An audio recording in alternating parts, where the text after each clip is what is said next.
Thank you. Senator Cruz. Thank you, Mr. Chairman. The Biden administration may go down in history as the most brazen constitutional fraud in American history. A Potemkin presidency fronted by a failing puppet with staffers behind the scenes pulling the strings. This is not political hyperbole. The American people saw it with their own eyes during the June 2024 debate.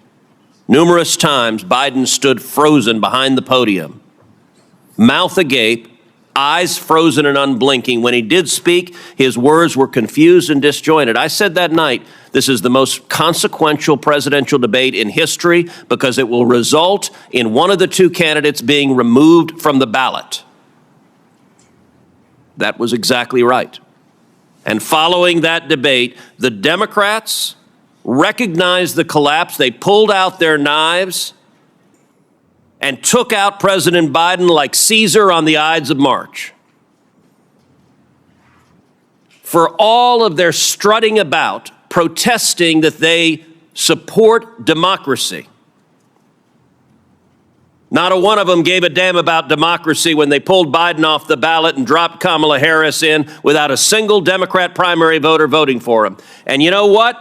Not a single Democrat is here today because not a single one of them gives a damn about the fact that they lied to the American people for 4 years. They knew. Every one of them knew that Joe Biden was mentally not competent to do the job.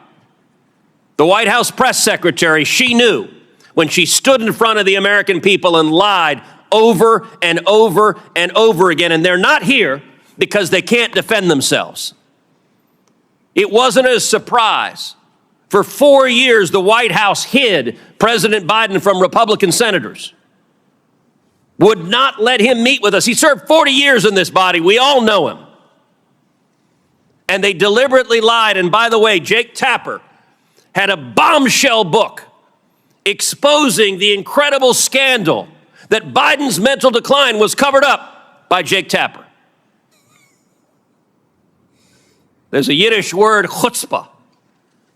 And that truly is chutzpah. How dare we lie and cover up what we all knew?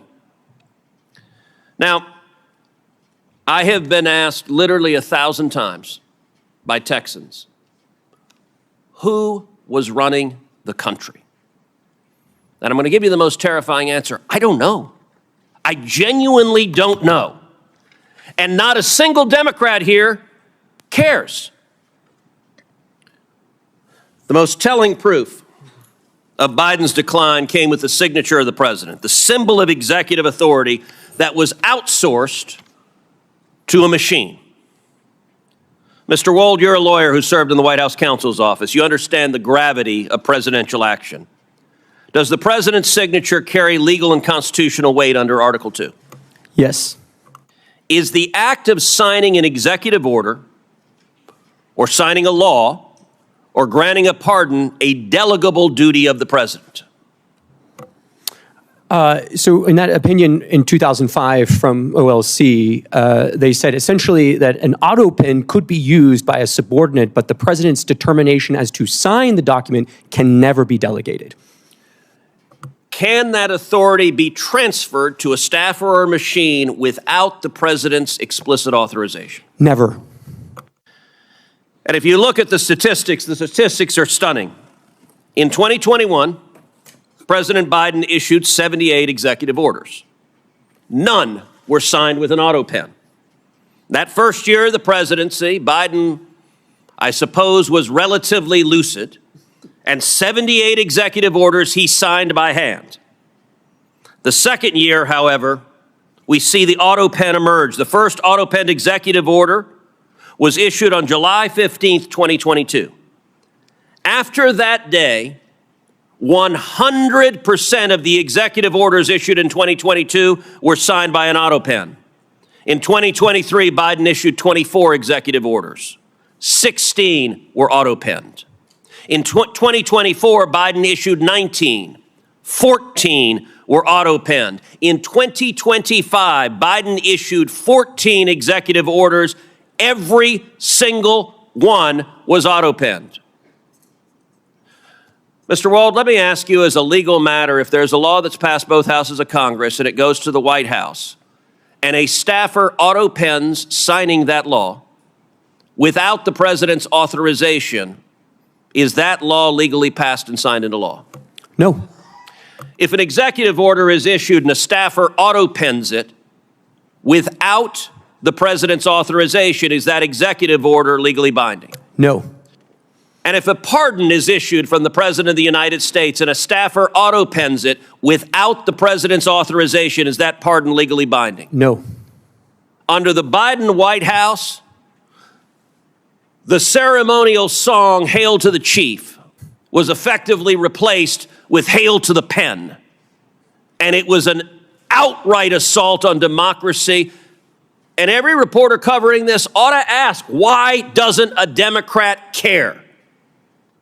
We heard about the moral responsibilities of a staffer. How about an elected senator who knows damn well that if we get into a war and Iran is preparing to fire a nuclear weapon at the United States, that the commander-in-chief is busy playing with his Jell-O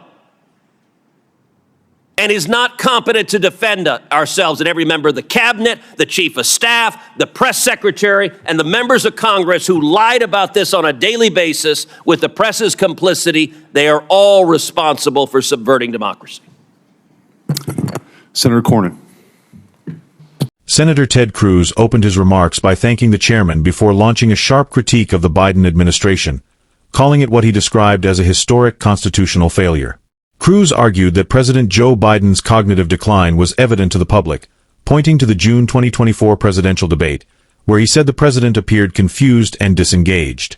According to Cruz, that debate ultimately led Democrats to remove Biden from the ballot and replace him with Vice President Kamala Harris without a Democratic primary vote.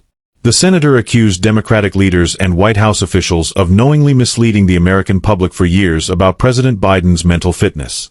He claimed the administration deliberately limited Biden's interactions with lawmakers and said senior officials, including members of the press, participated in what he called a coordinated cover-up.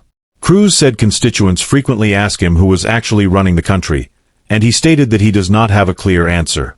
He then focused on the use of an Autopen for presidential signatures, calling it the most concrete evidence of Biden's decline. Cruz cited statistics showing that while Biden personally signed executive orders during his first year in office, the majority of orders in later years were signed using an Autopen.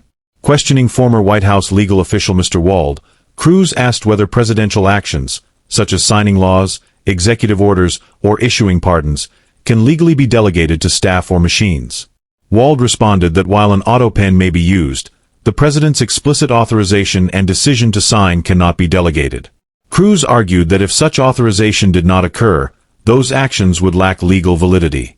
He referred to the widespread use of the Autopen as an erosion of executive authority and accountability. Concluding his remarks, Cruz accused Democratic lawmakers, cabinet officials, and the White House press office of undermining democracy by failing to act.